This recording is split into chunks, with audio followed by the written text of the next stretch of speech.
Ang may advice ko lang sa'yo ay procrastination is the assassination of all destination. Kaya kung sakali man na may mga bagay ka na kailangan tapusin ngayon, huwag mo nang ipagpabukas.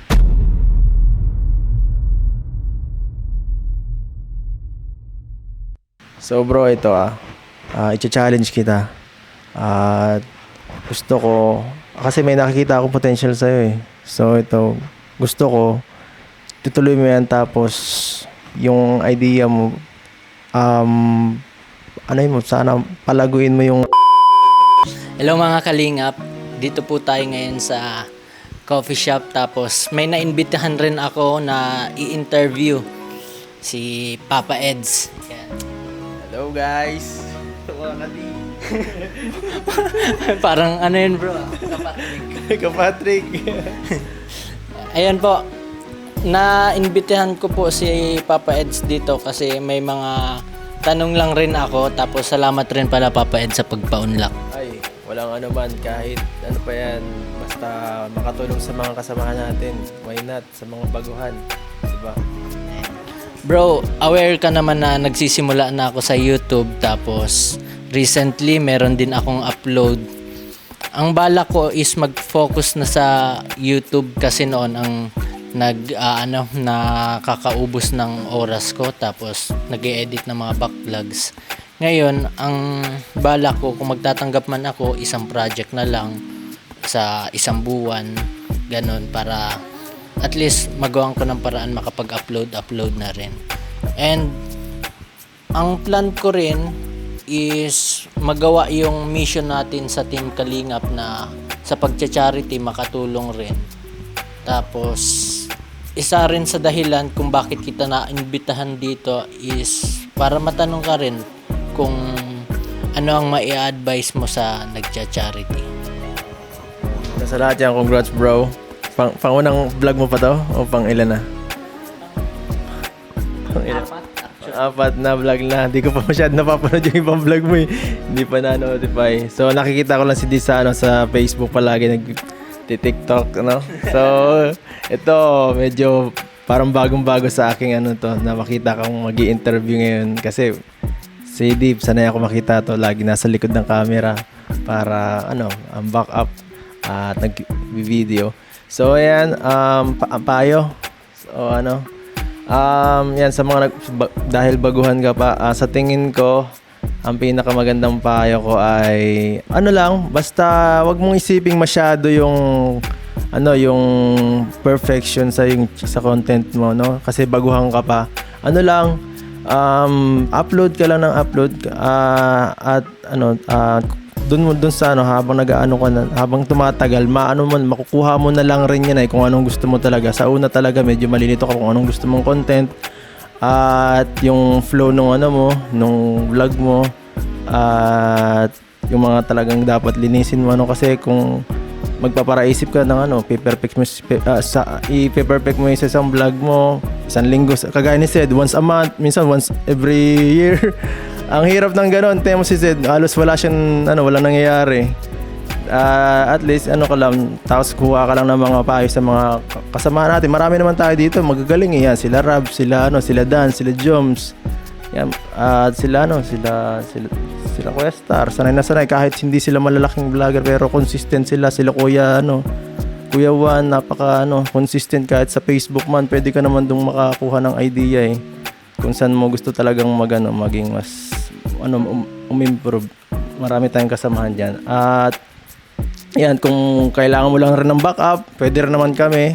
Yan, sama-sama ka lang din sa mga sa mga sakalam dito kasi para umahon, siyempre sama-sama tayo dito. Maghingi ka ng tulong sa mga taong makakapaghila sa'yo pataas din, no?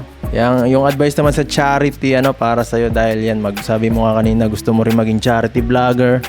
At ang may advice ko dyan ay wag mo masyadong pilitin na tumulong hanggat hindi mo pa ramdam na kaya mo magbigay sa isang tao kasi syempre ikaw may pangangailangan ka din kasi alam naman natin kahit sino naman sa atin dito nagbablog kailangan din natin sa sarili natin suportahan. At para sa akin lang, pag medyo nakaluwag-luwag ka na lang, at o kaya, halimbawa, pag medyo, talaga, may mga months kasi talaga na mababa talaga, at may mga months na maganda. Pag ganun, ibabalanse mo lang sa sahod mo yung yung ibibigay mo. Saka wag mong isasabay yung, halimbawa, wag mong sasabayan kami na pagtulong kasi hindi ka talaga kawawa ka, wala kang sasahurin yan. Pwede naman at least once every week, yan, pwede yun. Saka pwedeng mga extrang mga behind the scenes or mga kwelang vlog lang.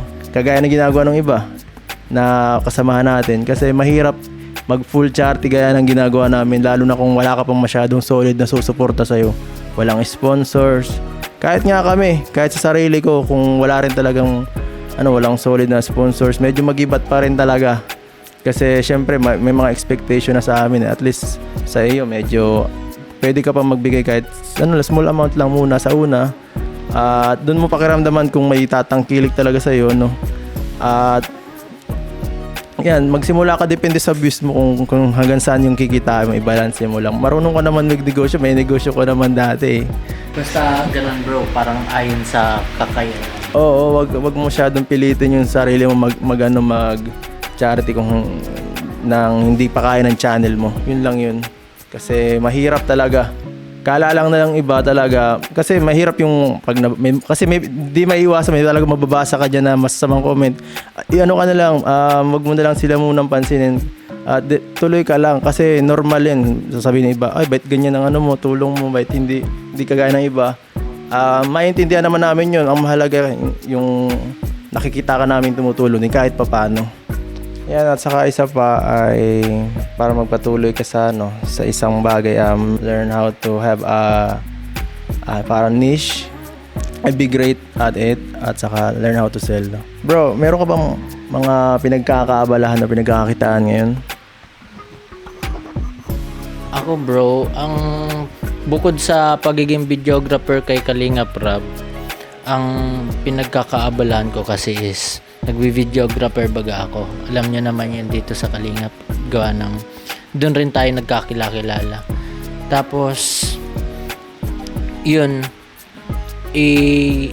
medyo time consuming siya, tapos nasusunog na rin ako doon. Pero bukod naman doon, meron akong pinagkakakitaan, yung audiobooks. Hanggang ngayon pa rin yun, nagsesell pa rin ako nun. At continuous naman yung sales nun. Tapos yung idea ko ngayon, meron akong gusto sanang i-sell na food product naman. Kasi halos lahat ng naibenta ko puro digital product. Ngayon gusto kong sumubok sa food product, yung dried fruits, ganon. Bro, tanong ko lang, gano'n nakatagal yung idea mo na yan? Yung idea na ito bro is, I think nabanggit ko ito sa library noon 2 months ago, ganyan. Ano pumipigil sa'yo para magawa yan? Sa tingin ko bro, ang pumipigil sa akin para magawa yung idea na yun, financial. Gawa ng, kumbaga, meron din akong mga priorities. Financial talaga, gawa ng hindi ko maiano yung pangkapital nun. Mabuo. So bro, ito i-challenge kita. Gusto ko, kasi may nakikita ako potential sa'yo eh. So ito, gusto ko tutuloy mo yan, tapos yung idea mo sana palaguin mo yung negosyo mo within a month, no? So ito bro, ma-fund ako sa iyo ng pangpanimula mo sa negosyo mo, ha. Ito bro, para sa iyo to. Yan. Bro, tanggapin mo to bro, para makatulong. Ano ang catch naman ito? Kailangan within a month magkaroon ako ng result, tapos maibalik ko rin ito agad capital. Kung wala kong mabubuo, kalahari itong pangalap, basta at least magkaroon ng magandang resulta. Sige bro, Maraming salamat. Kasi mukhang magaling ka namang negosyante eh. Ang dami mong binubuksan business. Nakita ko yun minsan sa Facebook, sa mga post mo, yung mga audiobooks mo, yung mga sa photography, di ba? Ang galing mo nga eh, kasi kahit ako, di ko kaya. Hindi ako magaling sa ganyang negosyo ng mga talaga eh. Kasi di ako masyado sanay sa mga ganong klaseng bagay. Kulang ako sa ganyang klase ng kaalaman. Yun pa man, may kanya-kanya tayong expertise at sa tingin ko, yun ang mo eh. Yan ang strength mo eh. Salamat, Papa Eds. Yung challenge is accepted. Salamat. Tapos matanong ako ulit ng last piece of advice, bro. Ang may advice ko lang sa'yo ay procrastination is the assassination of all destination. Kaya kung sakali man na may mga bagay ka na kailangan tapusin ngayon, huwag mo nang ipagpabukas. Tapusin mo na agad ngayon. Kasi mahirap pag yung katamaran ng pinairal natin magiging habit natin yan eh. Pag lagi nating kino-consider yung katamaran natin, inuuna natin sa lahat ng bagay, ay di, sabi ba, kailangan may disiplina tayo palagi. Isa pa, maghanap ka ng mentor o magtuturo sa'yo para sa paghahanap mo ng niche para mas mapabilis, no? Kasi mahirap magsarili eh.